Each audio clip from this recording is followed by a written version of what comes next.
देखिए seat belt car में भी लगी होती हैं और प्लेन्स में भी लगी होती हैं। अब कार्स में आगे और पीछे की सीट्स पर जो सीट बेल्ट लगी होती हैं वह सेम ही टाइप की होती हैं। लेकिन भाई साहब प्लेन्स में ऐसा नहीं होता है। प्लेन्स में पैसेंजर्स, फ्लाइट अटेंडेंट और पायलट्स इन सब की सीट बेल्ट अलग अलग तरीके की होती है। तो अब सवाल आता है कि आखिर ऐसा होता क्यों है। बड़ी इंटरेस्टिंग जानकारी देंगे आपको इस वीडियो में, इसीलिए हमारे चैनल को फॉलो और सब्सक्राइब कर लीजिए। देखिए फ्लाइट में पैसेंजर्स के लिए 2 point seat belt, flight attendant के लिए 4 पॉइंट सीट बेल्ट और पायलट के लिए 5 पॉइंट सीट बेल्ट का यूज किया जाता है। देखिए सीट बेल्ट का मेन काम होता है कि किसी भी इम्पैक्ट की सिचुएशन में सीट पर बैठे हुए बंदे की बॉडी को आगे जाने से रोकना। अब क्योंकि पैसेंजर्स की सीट्स के बीच में गैप बहुत ही कम होता है, इसीलिए पैसेंजर सामने वाली सीट से थोड़ा सपोर्ट ले लेता है और बहुत आगे मूव नहीं कर पाता। इसीलिए 2 पॉइंट सीट बेल्ट से ही काम चल जाता है। लेकिन फ्लाइट अटेंडेंट की सीट के सामने कोई सीट ही नहीं होती, इसीलिए उनको 4 पॉइंट सीट बेल्ट दी जाती है। अब सिचुएशन चाहे कितनी भी बुरी हो, पायलट को तो प्लेन उड़ाना ही उड़ाना है, तो इसीलिए पायलट की बॉडी को स्टेबल रखने के लिए ही उसे 5 पॉइंट सीट बेल्ट दी जाती है।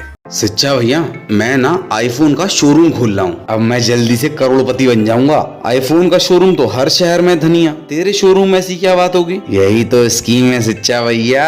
सुनो, दुबई में जो आईफोन है वो इंडिया से 30 से 40 हजार रुपए सस्ता होता है, और जब मैं वहां जाके हजारों में एक साथ आईफोन्स खरीदूंगा ना, तो एक मोबाइल पे 50,000 रुपए कमाऊंगा, 10,000 रुपए का डिस्काउंट दे दूंगा, हर मोबाइल पे 40,000 का फायदा। लाइनें लग जानी है शिक्षा भैया, लाइनें। बेटा धनिया, कहाँ से सोचते हो ये सब बातें तुम? ऐसा ना बेटा धोखे से भी मत करना, बर्बाद हो जाओगे। काहे बर्बाद हो जाओगे बताते हैं, तब तक वीडियो को लाइक कर दो। ये जो बेटा तुम वीडियोस देखते हो ना, दुबई आने की कॉस्ट, जाने की कॉस्ट और मोबाइल की दुकान तक आने जाने की कॉस्ट, लोग इसमें एक पॉइंट बताना भूल जाते हैं। क्योंकि बेटा जब तुम दुबई से लौट के वापस इंडियन एयरपोर्ट पे आओगे तो कस्टम्स वाले आपको रोक लेते हैं और फिर आपके हर मोबाइल के ऊपर 40 से 50% की कस्टम ड्यूटी लगती है, जिससे आईफोन इंडिया से भी महंगा पड़ जाता है।